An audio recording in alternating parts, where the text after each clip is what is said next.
আসসালামু আলাইকুম, কী খবর সবার? সবাই কেমন আছেন? আশা করি সবাই ভালো আছেন। আমি এখন আছি আমার বন্ধুর রুমে, মানে হচ্ছে নবীনবাগে। কেমন আছে? আমার ক্যাম্পাস বন্ধ। বন্ধ বললেও ভুল হবে, আমার ক্যাম্পাস এখন ঢোকা নিষেধ আর কি। মানে যারা হলে ছিল সবাই চলে যেতে বলছে বাড়িতে আর কি। আমি বাড়িতে যাইনি, আমার একটা কারণ ছিল, যার কারণে আমি এখন গোপালগঞ্জে আসি। তো চিন্তা করলাম যে একটু আপনার সাথে ভিডিওতে কথা বলি, নিয়মিত কথা বলি, আমি কিন্তু জানি না আপনারা। তো এখন আমি আছি আমার বন্ধুর রুমে। রুমটা হচ্ছে নবীনবাগে আর কি। আমি এটা আপনাদের রুমটা একটু দেখাই, দেখেন। এটা হচ্ছে আর এটা বন্ধুর রুমের টেবিল আর কি। ওটা হচ্ছে বন্ধুর বেড। এটা হচ্ছে বন্ধুর টেবিল, আর হচ্ছে বন্ধুর ব্যালকনি আর কি। হ্যাঁ, আমি এখন আছি আমার বন্ধুর রুমমেটের বেডে। এবার পাশে কিন্তু হচ্ছে একটা জানলা, জানলাটা কিন্তু সুন্দর, দেখেন।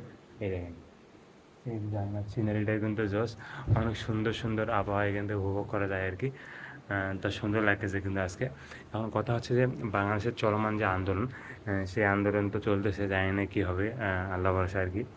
তবে আমি চাই সব কিছু আবার ঠিকঠাক হয়ে যায়, আর কেউ যেন মারা না যায় অবশ্যই। কারণ কারো আমাদের এত কষ্ট করে আমরা পড়াশোনা করতে পারছি, এখানে মারা দেওয়ার জন্য কিন্তু না। ঠিক আছে, এটা তো বুঝতেই পারতেছেন।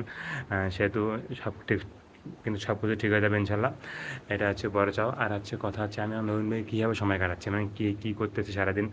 আমি সারাদিন মূলত রুমেই আছি, খাওয়া দাওয়া করতেছি মেসে, খালা আসে রান্না করে যায়।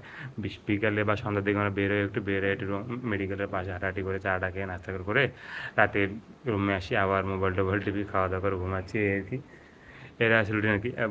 কিছু মাঝে মাঝে একটু পড়াশোনা দেখতেছি, বই দেখতেছি, মোবাইল টিপতেছি, ইউটিউবিং করতেছি, সব কিছু মিলে চলতেছে আর কি। এটা হচ্ছে আমার ডেইলি রুটিন আর কি। মানে হঠাৎ করে ছিলাম একরকম পরিবেশে, এখন আমি মনে করেন আর এরকম পরিবেশে আসি, আর রুটিনটা একদম চেঞ্জ, আগের মতো নেই আর কি। তো এই হচ্ছে কথা।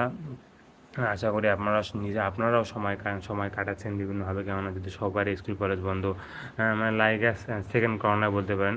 সেকেন্ড করোনা বললেও ভুল হবে, কেননা হচ্ছে অনেক ভাইয়েরা আমাদের যুদ্ধ করতেছে মাঠে, বা মাঠে বিভিন্ন প্রোগ্রামে অংশগ্রহণ করতেছে, আমরা বাসায় বসে আছি বা কিছু করতে পারতেছি না। অনেকে অবশ্য অনলাইনে আমরা করতেছি, আন্দোলন করতেছি। তো এটা হচ্ছে বড় কথা। যাই হোক, সবাই সবার জায়গায় সাবধানে থাকবেন, ভালো থাকবেন। তো আজকের ভিডিওটা বেশি বাড়াবো না। সবাই ভালো থাকবেন, বিদায় নিচ্ছি। আল্লাহ হাফেজ।